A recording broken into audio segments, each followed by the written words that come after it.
Hi friends, welcome to சம்னாஸ் channel. இன்றைக்கி நம்ம சேனலில் ராகி கூழ் எப்படி செய்கிறது அப்படின்றது தான் பார்க்க போகிறோம். நான் ஆல்ரெடி இது எப்படி ப்ரிப்பேர் பண்ணுறது அப்படின்றத நான் வீடியோவாக போட்டிருக்கேன். அதோட லிங்க் நான் டிஸ்கிரிப்ஷன்லேயும் ஐகார்ட்லேயும் கொடுக்குறேன். பார்க்காதவங்க தெரியாதவங்க அதை பார்த்து தெரிஞ்சுக்கோங்க. இன்றைக்கி அதில் நம்ம கிண்டி முடிச்சதுக்கப்புறம் அதை கூழ் எப்படி ப்ரிப்பேர் பண்ணுறது அப்படின்றத மட்டும் தான் நான் காட்ட போகிறேன். இப்போது நல்லா மாவு தண்ணியில் கரைச்சிக்கிட்டு அதை அப்படியே அடுப்பில் வச்சு நம்ம கிண்டிகிட்டே இருக்கணும். அந்த தண்ணியெல்லாம் நல்லா சுண்டி இந்த மாவு வேகிற அளவுக்கு நம்ம நல்லா கிண்டணும். இந்த பாருங்க நல்லா கொதிக்குது.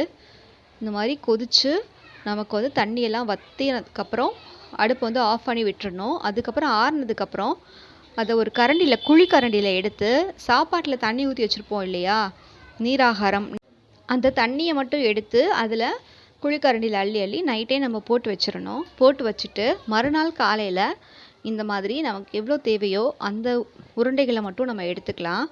குழிக்கரண்டியில் அள்ளி இதில் போடும்போதே நமக்கு அழகாக பால் மாதிரி வந்துடும். ஸோ நம்ம அதை மறுநாள் காலையில் எடுத்து எவ்வளோ தேவையோ அந்த அளவுக்கு எடுத்துக்கலாம். எடுத்து மோர் ஊற்றி கரைக்கணும். தேவையான அளவுக்கு நம்ம மோர் ஊற்றிக்கலாம்.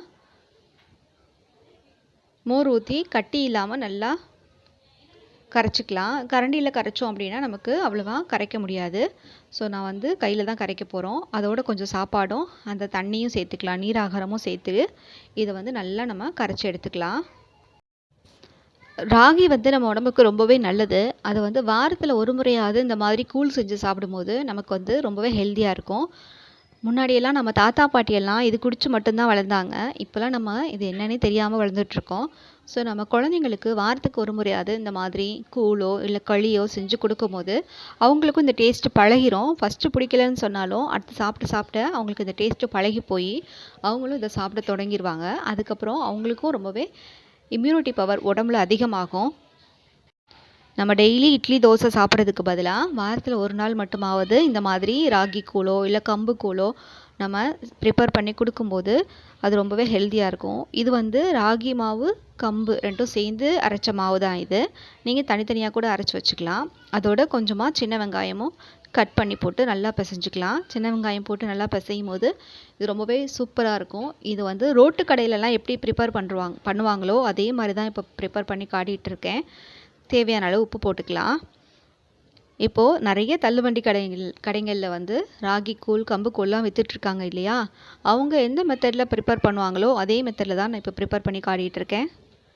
நான் முன்னாடியே சொன்ன மாதிரி இது எப்படி கரைச்சி இதை வச்சு கிண்டணும் அப்படின்றதுக்கு நான் தனியாக வீடியோ போட்டிருக்கேன். அந்த வீடியோட லிங்க் கொடுக்குறேன். நீங்கள் பார்க்காதவங்க அந்த வீடியோ பார்த்து தெரிஞ்சுக்கோங்க. இப்போ கூழ் மட்டும்தான் எப்படி ப்ரிப்பேர் பண்ணுறதுன்னு காட்டுறதுனால நான் இந்த ப்ராசஸ் மட்டும்தான் காட்டிகிட்டு இருக்கேன். நைட்டே கிண்டி அதை நீராகாரத்தில் போட்டு வச்சுட்டோன்னா மறுநாள் காலையில் எடுத்து கரைச்சி குடிச்சிக்கலாம். அவ்வளோதான்.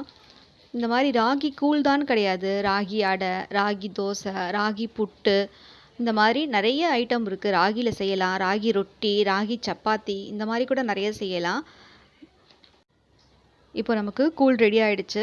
கூழ் பிடிக்காதவங்க இந்த மாதிரி நான் சொன்ன ஐட்டம்ஸில் ஏதாவது ஒன்று கூட செஞ்சு கொடுக்கும்போது குழந்தைங்களும் ரொம்ப வெரைட்டியாக இருக்குதுன்னு நினச்சி சாப்பிடுவாங்க. ஸோ அவங்களுக்கு ரொம்பவே ஆரோக்கியமாகவும் இருக்கும் உடம்புக்கு. கூழ் ரெடி ஆகிடுச்சு. சின்ன வெங்காயம், வத்தல், அப்பளம், ஊறுகாய் இதோட கூழ் குடிக்கும்போது செம்மையாக இருக்கும். இதை நீங்கள் கண்டிப்பாக ஒரு தடவையாவது ட்ரை பண்ணி பாருங்கள். இது வரைக்கும் நான் கூழ் குடித்ததே இல்லை என்னோடய லைஃப்பில் அப்படின்னு சொல்கிறவங்க கூட இதை ஒரு தடவை ட்ரை பண்ணிங்கன்னா அடுத்தடுத்து இது குடிக்கணும்னு உங்களுக்கு ஆசை வந்துடும். அந்தளவுக்கு இதோட டேஸ்ட் செம்மையாக இருக்கும். கண்டிப்பாக ட்ரை பண்ணி பாருங்கள். இந்த மாதிரி நிறைய வீடியோஸ் நம்ம சேனலில் அப்லோட் பண்ணியிருக்கோம்.